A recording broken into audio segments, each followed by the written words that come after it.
The wait is over, the speculations are over. Dodge, aka Stellantis, has officially released the new engine platforms that will be in the upcoming models. And I personally feel like it's gonna be a game changer. Let's talk about it.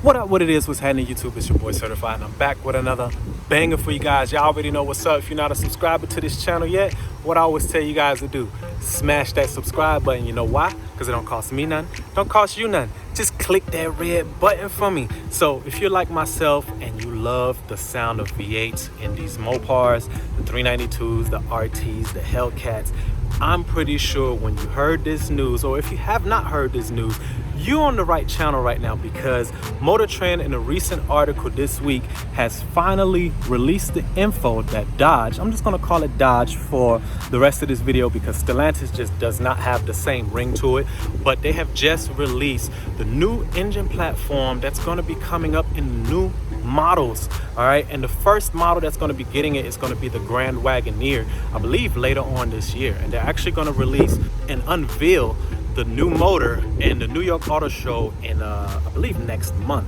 Don't quote me on that, but anyways, we have been dreading this day. All right, so but they announced that the new engine platform is going to be an inline 6-cylinder 3-liter twin turbocharged motor. I've said that backwards. I'm pretty sure I said that backwards, but we're just gonna call it a inline 6 twin turbo inline 6.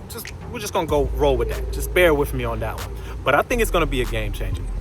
So before we get into the reasons of why I feel like it's going to be a game changer, let's talk about some facts. So in the recent article, they actually mentioned that there's going to be 2 different versions of this motor. Technically 3, but we're not going to talk about the third version. The third version is actually, I believe, a plug-in hybrid, but nobody really cares about that. We want to hear about the other 2 versions, all right? So the first version is supposed to be a standard output, and the other one is supposed to be a high output version of that motor, all right? So there's quite some differences in those 2, but we're just going to talk about the main things that a lot of people are interested in. All right, so the standard output motor is going to be rated at over 400 horsepower and 450 foot-pounds of torque. Technically over. They're saying that they keep using that word over in that article, so we're just going to say over, but that's quite impressive for an inline 6. But the high output version is supposed to produce over 500 horsepower and over 475 foot-pounds of torque. Damn! Man, doesn't that sound exciting? So I'm actually interested to see what Dodge is going to design that's going to feature this new engine platform. We already know the Grand Wagoneer is going to be the first vehicle that's going to feature this new engine. However, enthusiast minds like myself, I want to see this engine in a new sedan and a new design coupe, whatever Dodge decides to do. I want to see how that's going to perform in those vehicles, let alone what they're going to look like.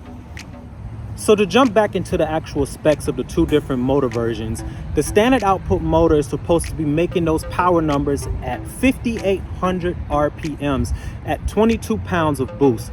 The high output version is supposed to be making their peak numbers at 6,100 RPMs with 26 pounds of boost. Both motors are supposed to achieve, I believe the article said, 90% of their torque, max torque, peak torque at 2350.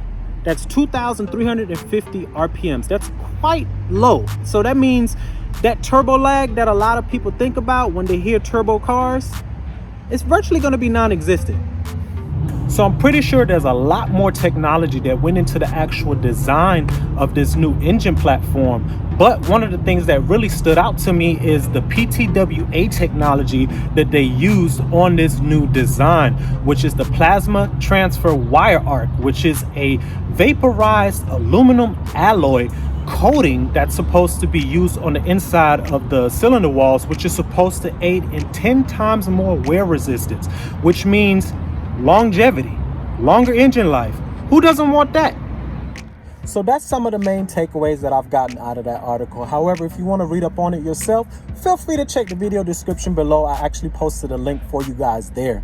So why do I feel like it's going to be a game changer though? Well, when you hear twin turbocharged 3-liter inline 6, what is the first thing that comes to mind?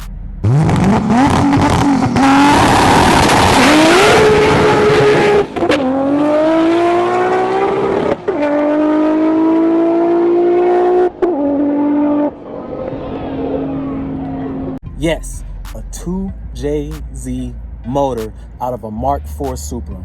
I'm telling you guys, that motor, the 2JZ motor, is the most iconic motor till this day, outside of the Hellcat, because I feel like the Hellcat motor is creeping up on that legendary level. However, the 2JZ motor is the most iconic motor to this day.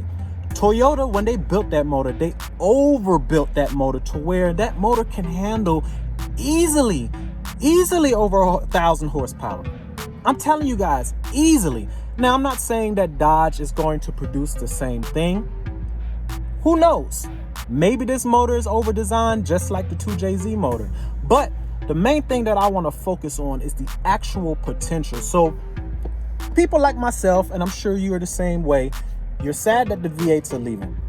We have to be real and understand that the EPA is not going to keep these V8s around. So in moving on into the future, we know that electric vehicles that's the movement that everybody's trying to go to. And Dodge has already said that they're trying to get to that point by 2030. And in that article, actually, they said they're trying to have a 50-50 rollout of electrical vehicles and combustion vehicles by 2030. And their ultimate goal to be fully electric is, I believe, 2038.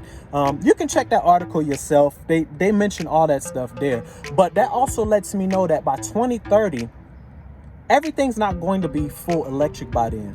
So I feel like these powerful motors are still going to be around for quite some time. But going back to the 2JZ topic, I feel like the potential of this new Hurricane motor that they just came out with is going to be tremendous. The potential is going to be tremendous. Granted, it's going to take a while for aftermarket manufacturers to come out with performance parts and actual, things that's really going to enhance those motors. And, for enthusiasts like myself that want to gain extra horsepower and make those cars faster and so forth and so on, it's going to take a little bit of time for them to actually catch on and come out with something that's going to, change the game even further. But think about it. The 2JZ motor, being as iconic as it is, and the fact that there's so much mod potential and performance potential in that motor, I'm interested and curious to know what the potential is going to be on this motor. And personally, I believe the potential of this motor is going to far exceed everyone's expectations.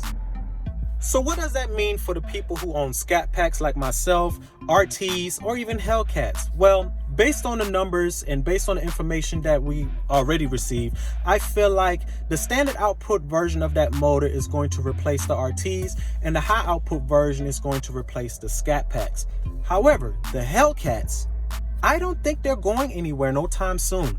I feel like in the next coming year or two, they're going to release an electric version of their electric muscle that we've seen that's going to compete with the Tesla Plaid.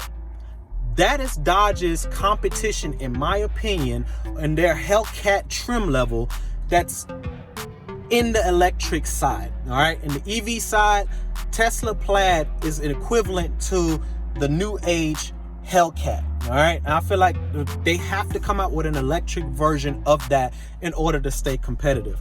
But we'll see. I don't know what Dodge is going to do, but that's just my prediction, that the new Hellcat is going to be the new electric muscle for now, until later on down the line when they go fully electric, and then they're going to find some other way to kind of keep the RTs and Scat Packs and so far on in the electric vehicle side of things. Now, as far as the GT and SXT owners, I feel like the motor that we didn't discuss, which was the plug-in hybrid, I feel like that's going to be the one that's going to replace the GTs. But like I said, for people like myself, that I'm not even looking in that direction. Emotional, damn it! I'm interested to see this new inline twin turbo six-cylinder motor that they got. So let me know in the comments below what y'all think. You know, I'm like I said, it really got my spirits going. Like, man, I'm interested to see how this motor is going to perform, and I'm interested to see the actual potential of this new motor. But that's gonna wrap it up for today's video, y'all. Like, comment, subscribe, hit that notification bell. Don't forget to follow me on Instagram and TikTok. Hashtag salute and certified drip on all your pictures and videos to show love and support to the channel. And until next time, YouTube, I hope y'all have a good day.